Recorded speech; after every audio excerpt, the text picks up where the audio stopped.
Tere kuulama, mina olen Rohke Debelak ja teil kõigil on jälle omad nimed. Alustame uudistega.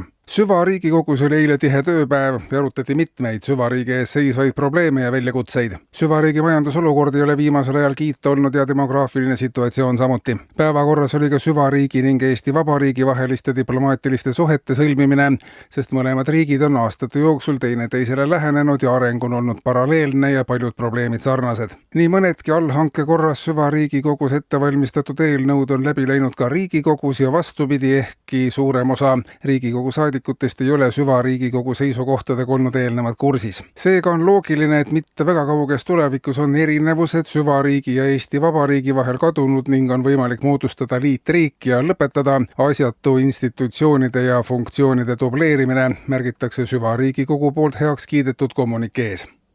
Ja mitmesugust. Eile moodustati Eesti Keskmiste Inimeste Liit, mis hakkab, nagu nimigi ütleb, ühendama keskmisi inimesi või inimesi, kes sooviksid väga keskmiseks inimeseks saada. Põhjusi, miks Keskmiste Inimeste Liitu astuda, on palju. Keskmine palk tõuseb kogu aeg vastukaaluks tavalistele inimestele, kelledest suurem osa ei ole palgatõusust kuulnud juba mitu aastat. Keskmiste inimeste pangakontodel hoitav raha kasvab iga aastaga, samuti tõuseb keskmine eluiga ja keskmine inimene elab juba 13 aastat kauem kui tavaline inimene. Keskmiste Inimeste Liit hakkab korraldama ka seminare ja töötubasid teemal, kuidas saada keskmiseks inimeseks ja kaugem siht on, et keskmiselt oleks iga Eestis elav inimene keskmine inimene.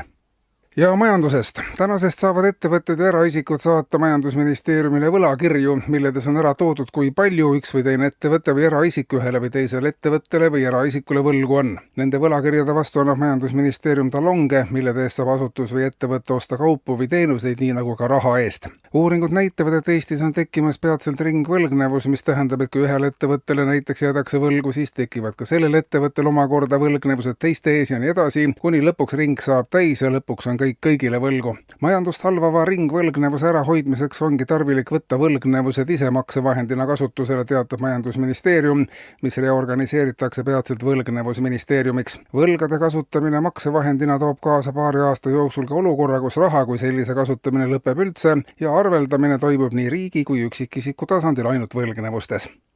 Ja poliitikast. Viimased salajase arvamuse uuringud tulemused näitavad, et poliitika ei huvita inimesi. Inimeste hulk, keda poliitika ei huvita üldse, on viimase aastaga kasvanud 10% võrra. Samas aga ei ole uuringu autorite sõnul muretsemiseks erilist põhjust, sest paralleelselt tehtud uuringust selgub, et inimesed ei huvita ka poliitikat ja aasta jooksul on 10% võrra kasvanud nende poliitikute arv, keda inimesed ei huvita enam üldse. Inimeste ja poliitika huvide täielikku lahknemist prognoositakse alles ülejärgmise aasta lõpuks.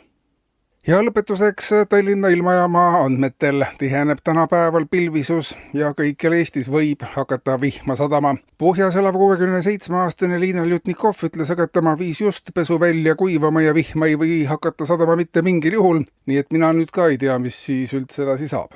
Eetris olid uudised.